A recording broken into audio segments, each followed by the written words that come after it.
Λαρών νέφος λύπης εκάλυψε την ψυχή του Αχιλλέος όταν έμαθε τον θάνατον του φίλου του. Τους τρίνους του ήκουσεν εις τα βάθη της θαλάσσης η Θέτης και έσπευσε να παρηγορήσει τον ιόν της. Του υπεσχέθη ότι την επομένη θα του φέρει νέαν παροπλίαν έργων του ηφαίστου για να εκδικήσει το θάνατον του αγαπημένου συντρόφου του. Έξαλλος ο Αχιλλεύς όρμησε αμέσως εις καταδίωξη των Τρώων, ενώ ίδιο ύφεστος κατασκεύαζε δι' αυτόν περίτεχνον ασπίδα και θώρακαν φαενότερον από τη λάμψη της αυγής και κόρυθα με χρυσών λόφων και κνημίδας από λαμπρών κασίτερων.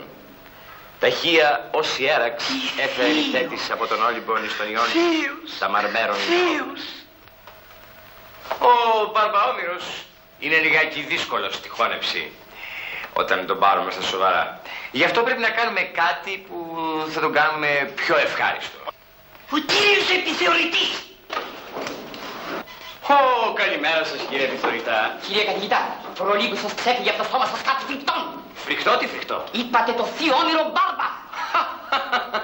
Μ' αρέσει να λέω Μπάρμπα τον όμηρο.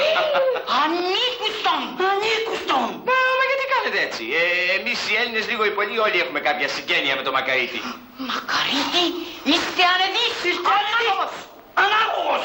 Κύριε καθηγητά, πολλές φορές σας έχω κάνει την παρατήρηση δια παρόμοιων παράπτωμα. Για σταθείτε, ο καθένας έχει τον τρόπο του. Τους τρόπους τους υποδεικνύουμε εμείς, οι ανώτεροι. Εμείς οι ανώτεροι. Να τους εφαρμόζουμε εμείς, οι κατώτεροι. Κύριε καθηγητά, είστε ανεδείς. Κύριε επιθεωρητά, είστε γάιδαρος. Και επειδή θα εισηγηθείτε την απόλυσή μου, γι' αυτό κάνω κάτι πρακτικότερο. Παρετούμε μόνος μου. Μα πια με πρίξατε. Ανήκουστο. Άκουσε τι γάιδαρε.